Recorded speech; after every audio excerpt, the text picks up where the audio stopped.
Hello, everyone. This is Rebecca Greene for the Whinypaluza podcast, and I am so excited because I get to talk to the amazing Elisha Beach. Elisha, thank you so much for being here with me today.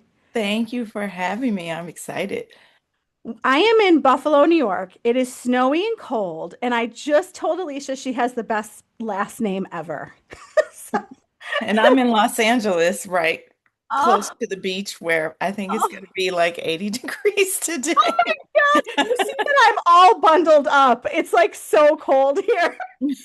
Now we're like, oh my God, it's 60 in the morning and I'll put a sweatshirt on. It's so cold. I have no sympathy for you. I can't blame you. Let me tell you about this fantastic lady. She is so many things. She's a Hollywood actor, an activist, and fierce self-care strategist who's rewriting the rules of motherhood. Thank you, Alicia. As a working mom of eight, yes, I said eight, in an unconventional blended family, we're going to talk about this. She lives with her husband, actor Michael Beach, and his ex-wife, which I'm very curious about. Alicia knows firsthand that the perfect balance mothers are sold is total BS. After going viral in 2015 for her relatable breastfeeding photo, go look it up, and experiencing a very public mommy meltdown, she founded the Mom Forum and became a certified strategic planner dedicated to helping mothers prioritize themselves without guilt. Her new book, Balance is BS: The Truth About Motherhood and Self Care, offers practical tools and refreshingly honest storytelling. She's been featured in Essence, Black Love, Rolling Out, and HuffPost. Alicia is on a mission to help moms reclaim control of their own versions of motherhood, one real conversation at a time. So now everybody knows why I'm so excited to talk to you today. And I have to ask the people in charge who edit this. I don't know if I'm allowed to swear or not. Isn't that ridiculous? I don't even know the own rules to my own podcast. I was going to ask. No, I don't know. So, Adrian, when you edit this, I need to know if I'm allowed to swear. So, what inspired you to write Balance is BS and challenge the myth of perfect balance? And that is the best book title ever. I'm sorry that I didn't spell it out. I actually heard that I went to a an event for moms that some friends were putting on, and in one of the sessions, one of the leaders of the session said that, and it just like, Oh, what? Oh my God! It was like this huge epiphany for me. At the yep. time, I only had one, and so navigating through becoming a mom of one, and then two, and then adopting a child, and then and the stepmomming, that always kind of played around in my head, but I wasn't very good at enacting it in my life. So I probably have had a couple of big meltdowns over my motherhood journey. And after COVID, I just shut down. Like I Mm. was done. It was just like thing after thing after thing. And pretty much, yeah, every one of my kids has a neurodivergence. They have a diagnosis. So I Mm. was managing this homeschooling idea through COVID, and I just was done. Mm. I couldn't manage to motivate myself. I didn't want to do anything. I was shut down. And I went to a therapist finally because I was like, I can't pull myself out of this funk. And she was like, "Oh, you have clinical burnout." I was like, "What do you mean? That's Oh. not a thing, clinical burnout." And she's like, "Yeah, it is a thing, and I'm seeing a lot of it." And she basically walked me through learning how to really deeply care for myself to make sure that I was okay and to not feel guilty about it. That's still a work in process. Mm. And that is kind of where this all came through. And as I was going through that therapy, I started writing Balance is Bullshit. I need Oh, to read it. BS. It's okay. I am going to guess that I'm allowed to say it. I'm going to find out for sure after this podcast. I was like, I need to find that's information that I don't know. I'm sure. So, okay.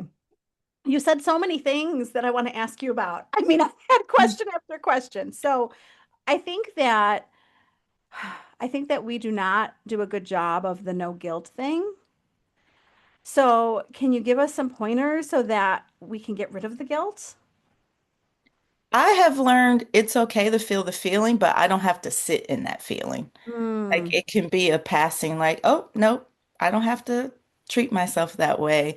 And then I've also really this year been working on redirecting, like when the guilt pops up and gives me the story in my head about how I'm such a terrible mom because I messed everything up. And really, I only did one thing wrong and did 10 things right.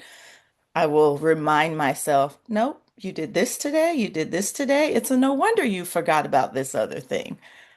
well, and I think that's so important because we do so many things right all day, but we criticize the one thing that we're upset about that we did for the whole day. Yeah. And we'll beat ourselves up. We're very good at that. But Yes. I want to talk about self-care, but I have to talk about the elephant in the room. So you have to explain this to me. You live with your husband and his ex-wife and 8 children. So Well, there's not 8 children in the house. The four that they have together are adults. okay, One is temporarily with us while she transitions to a new apartment. So they are all 27 and older. okay. So Well, they that's have good. all been here living with us at some point, in and out. Like every kid has lived here with us, but it really started out as they were redoing the apartment building that they were living in the time at the time. And it just was like, well, I mean, we have a whole extra room downstairs. You're going to be away. My husband was going to be, I think, in Canada at the time filming.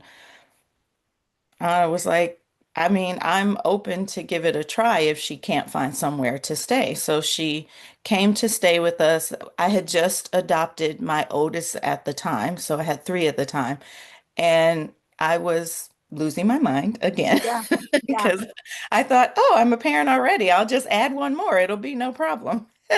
Not the case. And she was so helpful in just helping to relieve some of the like daily stress of getting meals done, making it so that I could leave my youngest at home when I needed to run out to pick up or take people to activities. And it just worked I mean, in it's an odd kind amazing. of way. And then after that time, she did move away and got a job in another state. And then she came back and it worked again. And then the intention was never for it to be permanent. And it just, she kept going away. And then you are always welcome back because we're a team at the end of the day. She's a very big part of our village. And I think it also benefits the kids, the older kids, that they have a home base where all of their parents are. And also for her, she's been a stay-at-home mom pretty much all her life. And after having kids and noise in your house, I can't imagine living on your own and not feeling surrounded by a family. So I think it works out for both of us and my husband. And you got to get along. Yes, we do get along. So we are lucky. Granted, I do not recommend this off the top for everybody. It's definitely not normal, but we get along. We all are mature adults, and there's no past hurts being held between she and my husband. And we're just there for each other. We see each other as family. So, and I mean, we have a house where she stays in the in-law suite downstairs on the opposite side of the house. So everyone has their own space. We're not on top of each other. I mean, I hope you realize how amazing this story is. I mean, I could not wait to ask you about this. I am just blown away. I mean, I talk to a lot of blended families who have challenges. Any advice that you can share to them to make it maybe smoother? I think we are an anomaly. I will say that to Yeah, not look at us and go, that's how it should be going. We are an anomaly.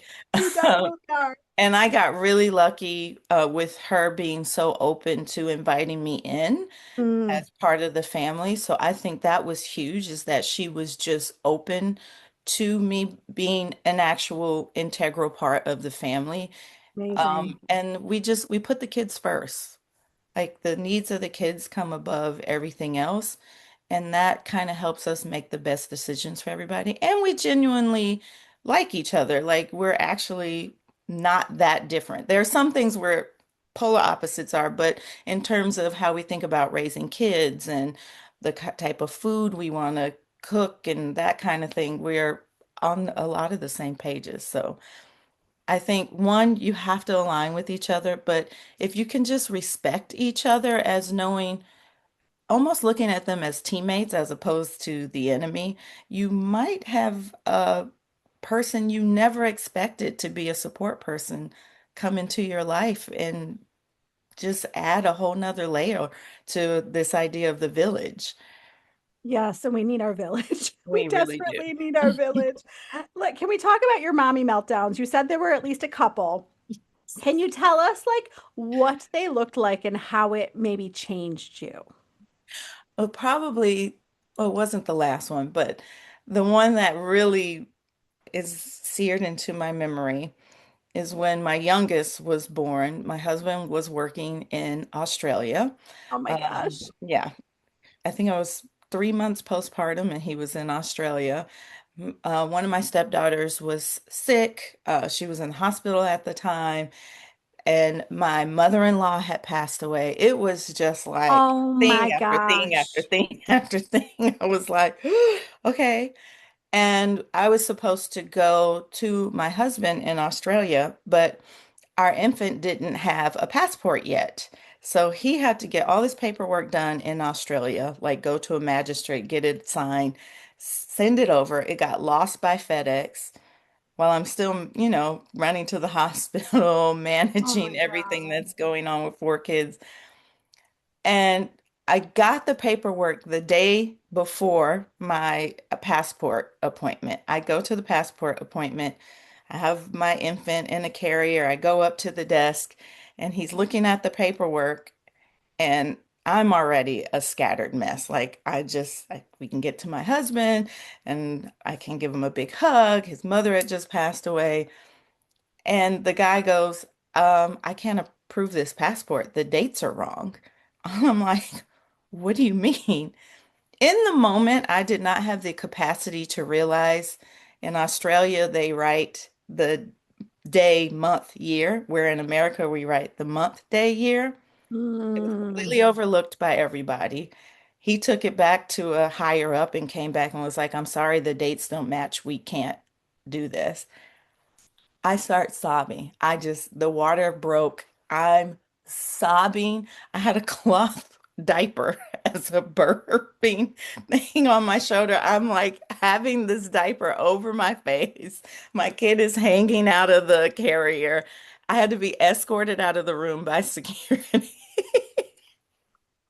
It was a Oh mess. my. It was like the last straw. I had nothing left. The floodgates Mm. were open. It was over. And I just remember I called my husband, and I'm not a crier. So when he answered the phone, and I'm like, I can't, and he's like, what is happening?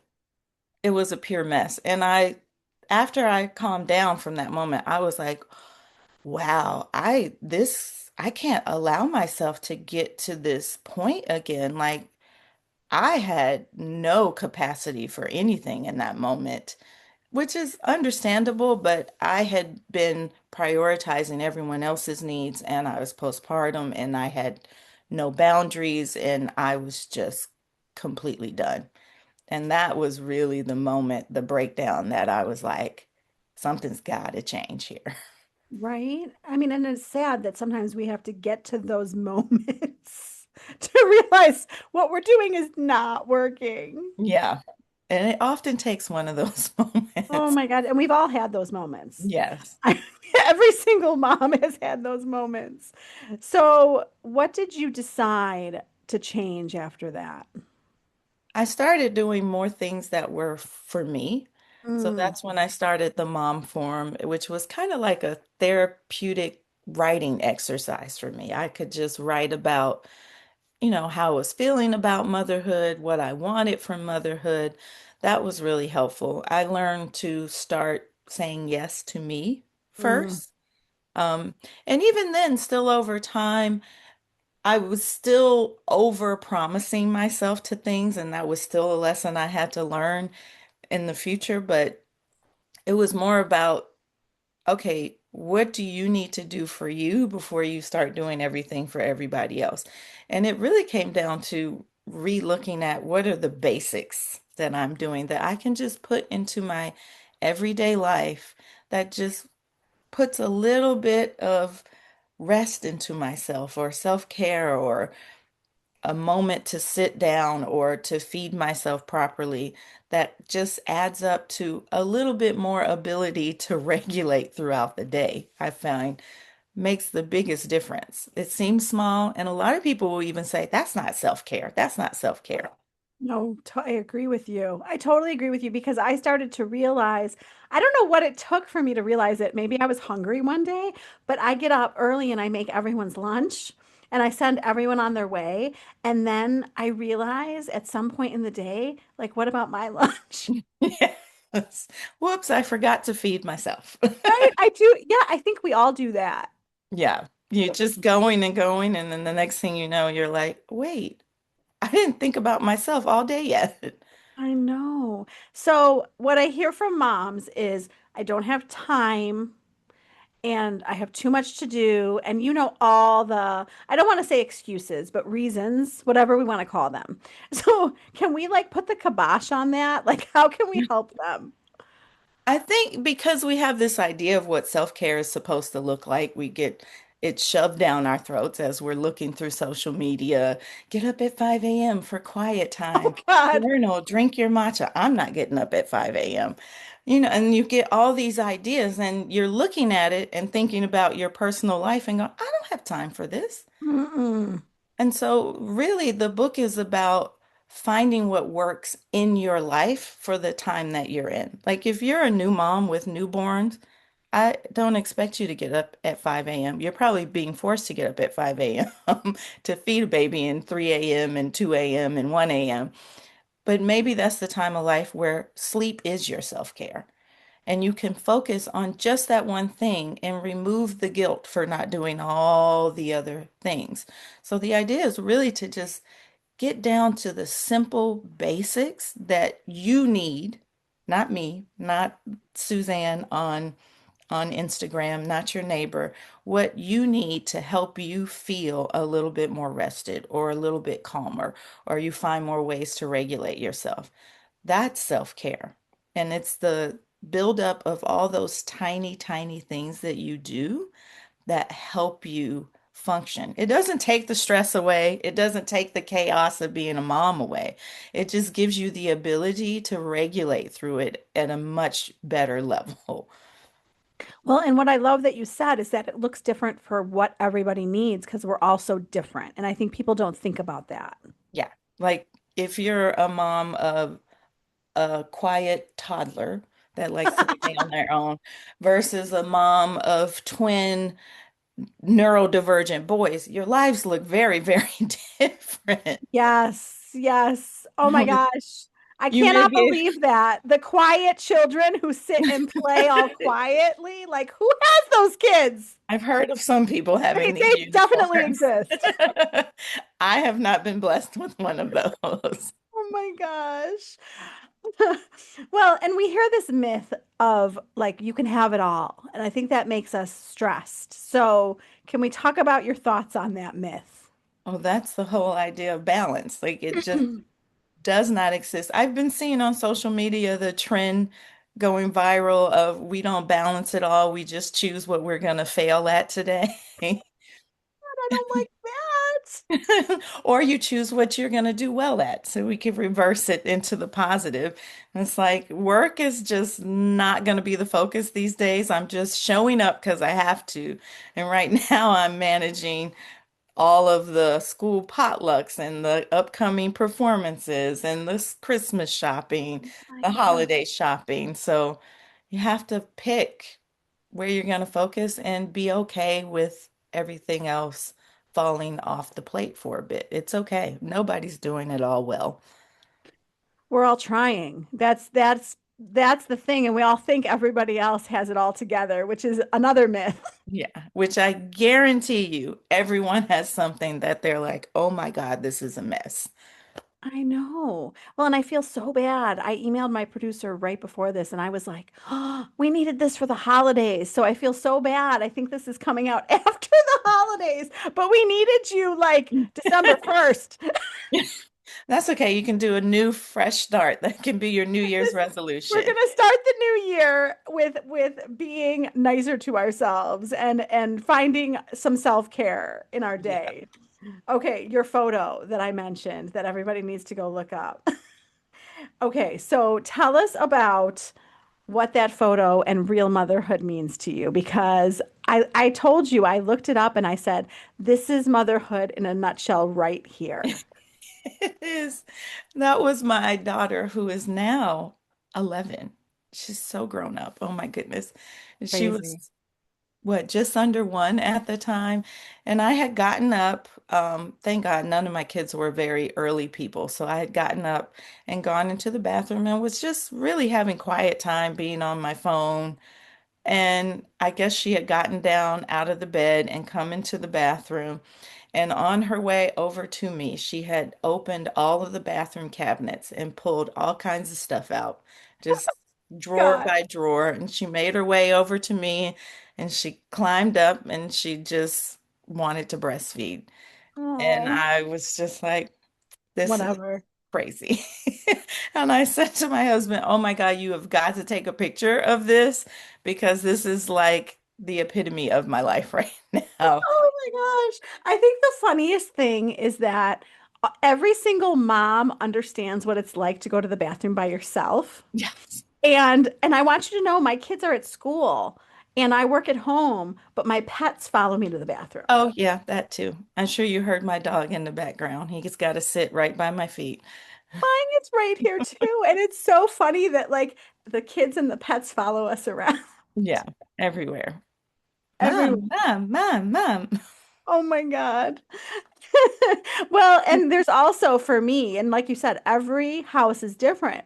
I go from quiet, get stuff done to their home and it's loud and chaotic. And that's another, I have to find my like self-care regulation in that transition.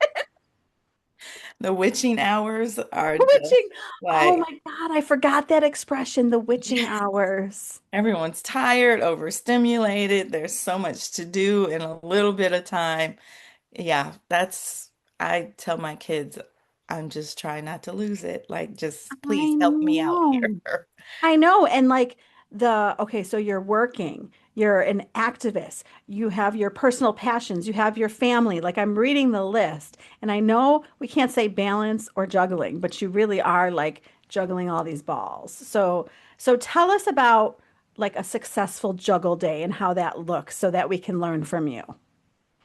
Ooh, that's a good question. Like, do I juggle it well every day? You I don't do. juggle it well every day.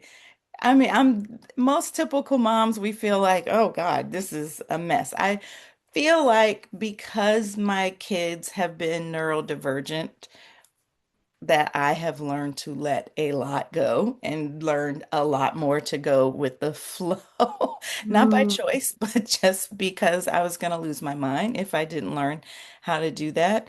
But I think one of the biggest pieces is I have a really supportive village surrounding me. So as I go through my day, I'm not doing it alone. Even if people are not physically with me, I have people that are supporting me every step of the way, every day. And I'm very lucky and very blessed in that. But I think part of it is just I've learned to be like, oh, well, that didn't go well. Moving on. Let's move on. And it's just sometimes I'm really focused on work and I know my kids' homework might not be getting turned in because I'm just not able to catch up with it. And you know what? I've just got to be okay with that. Do I love that that fell off? And will I probably beat myself up about it a little bit? Yes. But at the end of the day, it's more like it is what it is. I cannot manage all of this. I just cannot do it. And the things that I can do, I need support. Like I cannot do this on my own.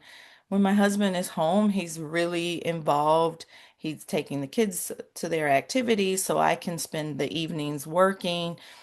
Tracy's here, so she helps with dinners during activities and things like that. So then I can maybe focus on doing homework while she's taking care of dinner or the kitchen. I also have a great group of girlfriends. If I'm having a bad day, I can just be like, today sucks. I can't believe these people. And they're like, girl, I know, me too. I'm having the worst day. Just all of that little support kind of helps me. Okay, I'm not the only one not having a great day. That's okay. I can make it through the day then. Or I can call Mm. them. Or I come home and it's my night to cook and dinner's not ready. I'm either gonna have the groceries delivered so they meet me at the house. I think all those little things that help make up my village just help things feel easier. Like it's not just all on me. Well, and I think there's mothers who believe that it's all on them. And I think those are the most stressed out mothers. They are. And, I think part of it is they don't know who to reach out to. Like, I think you and I are very fortunate. And I also think that there's like a control issue that they need to do everything. So, so Yes. any advice to the people who are not reaching out to people? In the book, that is my biggest chapter, the village chapter. Oh, good. Because I think it's one of the most important pieces, especially Mhm. moms that are struggling, that are single moms or are married single moms, because we know that those exist too, is to find ways to build your village, and it may not look like what you think it should look like. And it can include things like Amazon doing subscription deliveries. So you don't even have to think about, do I have paper plates? Do I have toilet paper? Do I have all That's those good. toiletries? That's, Because yeah. it gets delivered every 30th of the month and it's not something on your brain. Are there tutoring services at your kids' school where they can stay late for school, get their homework done there? So when you're picking them up, you're bringing them home, you can focus on dinner, bedtime, like those little things I think a lot of us don't think of as part of our village, but the more that we can see that as part of our village, the more supported we feel. And when we feel supported, we feel less stress. So I'm Mm. always telling moms, what are different ways that you have support in your life or that you can build support? And it may be a mom at the school, and so you guys become friends. She picks up the kids on Tuesday, Thursday, you pick them up on Monday, Wednesday. Any way that you can have someone in your life, it doesn't have to be a family member, it doesn't have to be your super best friend. Everyone out there can be a support person or a support resource for you. Really good advice. And we don't look at everything that is support as support. So I like that you said that. Yeah, sometimes it just takes a change of perspective and you go, "Oh, this is helping me." And just Mm. that relief of this is off of my plate because of this brings the stress level down. Oh, 150% yes. So to the mom who is losing it right now, she's listening to us. She's losing her mind. She's stressed out. She wants to have a mommy meltdown. Can you talk to her right now? First of all, we're all losing it a little bit right now because it's just this season where there's entirely too much on your plate and there's nothing you can really do about it. So find something that you can prioritize, whether it's your rest or eating nutritious meals or taking an actual break in the middle of the day. This is the one thing that we have control of, that just one. Like, don't try to do all the working out and getting up early and staying up wrapping presents. Like, what's one thing you can cling on to for yourself and start with that? And it could be for me, when I started back focusing on my self-care, it was reading smutty books. Mm, I that can that's be fun. It's very fun and it really helped me because I just was like, the only time I have downtime is when I go to bed at night. So I'm going to pick a book, put it at the side of my bed. But it would shut my brain off from like the barrage of thoughts that come for Yes. you after the end of the day. So I was going to sleep faster. I was sleeping better because my brain kind of got turned off by reading this book. It was fun, enjoyable, and just starting with that one little thing kind of tipped the domino that affected all of my self-care. So, one simple thing that is only for you, put a puzzle on your dining room table and sit down and zone out for 10 minutes a day. Something like that, that take a walk in the middle of the workday, just get some sunshine, quiet, get away from everything. Those simple little things really do help. I mean, you just made it feel so manageable. I think that's such fantastic advice. And you told me before we started, I hope it's okay that I share this, that you have not started shopping. Is that No, correct? I have not. So tell the ladies, well, there's probably some men listening too. How are you staying sane knowing that Christmas is coming and you have so much to do? How, tell us how you're doing that. I don't know that I'm sane, I knew but you were going to say that. I do the like mad laugh, like, what are you doing? You have lost your mind. I also am pretty sure I have undiagnosed ADHD, so I'll panic by this weekend and get it all done. Yep. And sometimes I just look at it like, okay, this is going to be a really stressful period. So it's all right. You'll be stressed. Things are going to be crazy. Let's just roll with that. And granted, that tends to be my personality is to kind of roll with the stress, but it's going to be stressful. It is what it I is. mean, I really have to tell you that I laugh at the women who post that they're done shopping on like December 1st. Like they have bought everything, everything's wrapped. I mean, I want you to know we're in the middle of Hanukkah and all the stuff on the couch I need to go wrap it. Like we're in the middle of it. I don't understand. Listen, I am not bashing you. I think you're fantastic. I just don't understand the moms who have it all together with everything done by like December 1st. You know, I have a friend and she is like the most organized person. And I'm always like, how? Like, explain it to me. Like, she has a list of everyone's allergies up on the board, contact phone numbers, and everything goes like clockwork in her house. And she said to me, I do it to control my anxiety. She's like, I don't I want to be like this. and I want you to know what I was going to say to you is the most organized people that I know have high anxiety. Yeah. So there's got to be a correlation to that. Yeah, it's their control way of controlling their Yes, yes. I do not use that way of controlling. yeah. Because anxiety shows up so differently in everyone. I shut down when I get super anxious, which is probably what I'm doing now, just completely avoiding. Like, we'll just ignore Christmas. We don't have It's to fine. shop. So, what are you hoping that people take away from your book? What I'm hoping is that people can learn how to own their form of self-care and really look at themselves at the as the expert in their own life so that they can make decisions about, yes, I don't have to get up and run 5 miles and do this crazy routine that this mom has. Right now, walking and doing puzzles is what works for me. So I just want moms to be able to own where they are in their lives and make some decisions that put themselves first in a way that is manageable in their own lives. And I just hope that the book can coach people through that so they don't feel like it's another overwhelming thing on their list and it's something that can actually help them feel better and more supported. Well, every single one of us needs your book, and I know you know that. So I If hope I could everybody, gift it to every woman in the world, I would. no, we all need to go buy it. And I didn't ask you so many questions. I didn't ask you about neurodivergent children. I didn't ask you about enough about blended family. Is there anything important that you want to share that I didn't get to? I just want moms to trust themselves and believe that they are the expert in their lives and that they are doing the best that they can do under the circumstances that they are parenting and to be nice to yourself and love on Mm. yourself.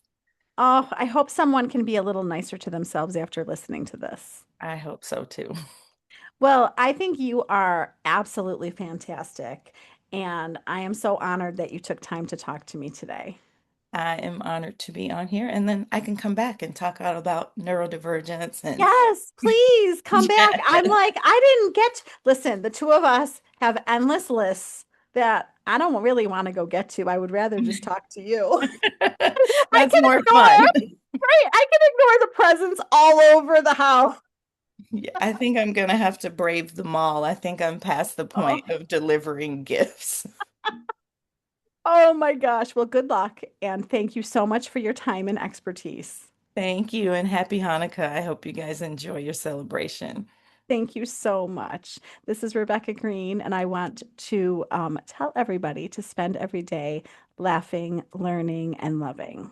Thank you for tuning in to the Whinypaluza podcast. If you like what you heard, please be sure to subscribe so you never miss an episode. While you are there, leave a review. I love to hear your feedback. Thank you so much for listening. Until next time.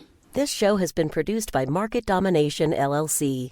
To discover how you can have your own show completely done for you and turn it into a real published book and become the authority in your marketplace, go to www.marketdominationllc.com/podcast offer.